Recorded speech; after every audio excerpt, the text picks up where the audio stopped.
Doctor গৈরিক রায় লিখলেন রাখির দিনে তার দিদির কথা। যখন মূর্তিটার সামনে পৌঁছালাম তখন বেলা 12:30। যত্ন করে পরিষ্কার করা মূর্তিটার গলায় তখন বেশ কয়েকটি ফুলের মালা।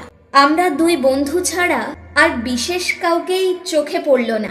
মালা পরালাম, সঙ্গে করে রাখি এনেছিলাম একটা, সেটা বেদির সামনে রাখলাম। ঠাকুরের প্রসাদ হিসেবে ফ্রুটি এনেছিলাম একটা, সেটাও রাখলাম। তারপর সামনে পাতা কার্পেটেই বসে রইলাম দুজনে অনেকক্ষণ।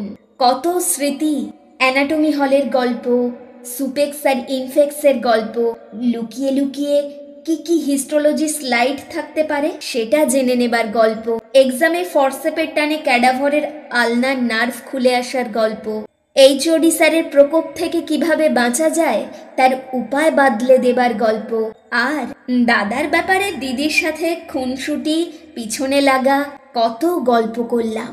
আজ দিদির সাথে আমরা কতদিন পর উঠলাম যখন, তখন পেছনের চেয়ারে বসে থাকা মহিলা পুলিশেরা নিজেদের মধ্যে কি ব্যাপারে হাসি আর আলাপে রত। উদ্দেশ্য বোধ করি আমাদের দুই বন্ধুর পাগলাটে কার্যকলাপ।